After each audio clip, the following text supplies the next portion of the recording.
Hi everyone, I'm Sam White, co-founder of Promothean Power. So I want to take you back on a bit of a journey. Just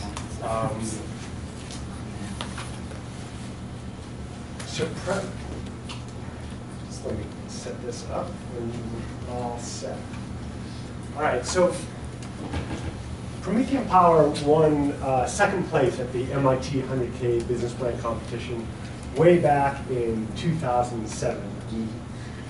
So what we discovered during that process is in India, which is similar to parts of Africa in terms of infrastructure, it is very difficult to get milk from the farmer to the market in a safe, reliable way because of the lack of electricity to be able to chill that milk. What we're really fighting against is bacteria, the bacteria growing in milk. And the sooner you can chill that milk, the less bacteria you'll have. So the electricity in India, typically you get around 7 or 8 hours of electricity in a village. And it's sporadic. You never know when you're going to get that electricity. So when the milk gets to the market, it really is, the bacteria level is very high.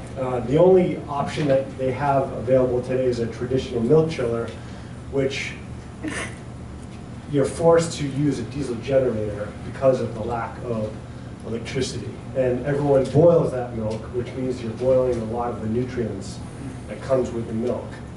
And it's very difficult to get it to the market. So this is a 30-second video that I'm bringing to you from India, which shows the milk collection process.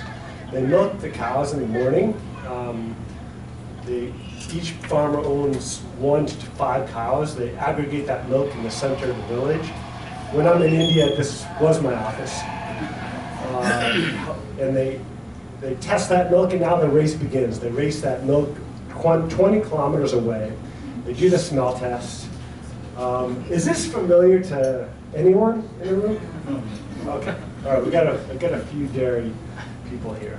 And so after seeing this whole process and following this milk trail, our objective was to kind of reduce this whole infrastructure, because industry standard says that if you don't chill that milk within 4 hours, the milk goes bad.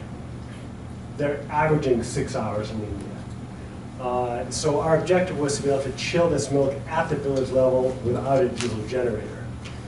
This is the very first system that we shipped to India. And see that huge tank? That's a 2,000-liter cooling tank, which really didn't fit within any of the sheds in a typical milk-producing village in India.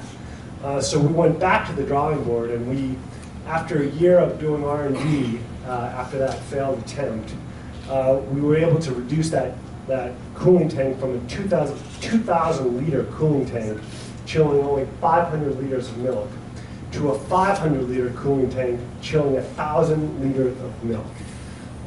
And so that enabled us to build this. And this is the milk chiller that we have deployed in India, and we've sold over 500 of these thermal batteries coupled to milk chiller. And I'm very proud to say that all of these hundreds of chillers are operating without diesel generators today. I'll take questions.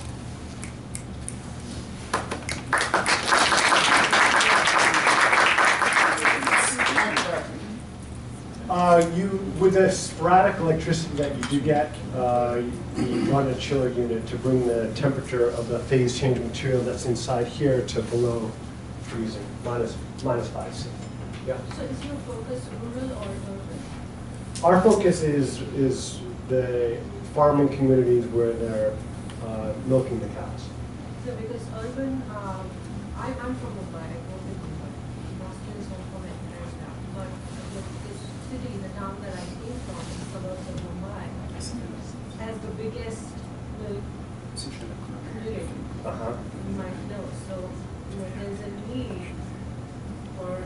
kind of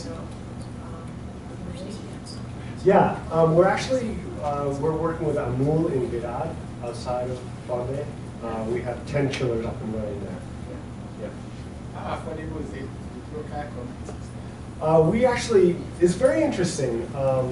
So I hope you don't mind that I have a bit more of an extensive answer to this question.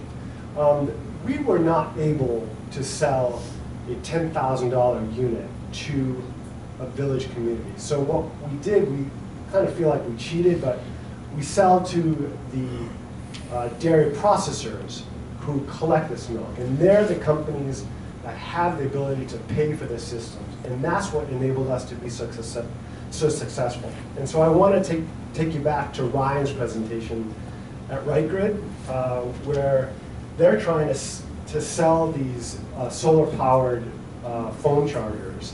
And it's no one can really afford it in Africa.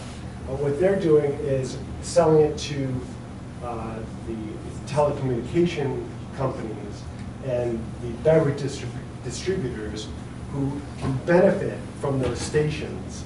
And that's how they're able to be so successful. So neither of us are selling directly to the communities, but the communities are able to access them for free because the corporations are paying for them.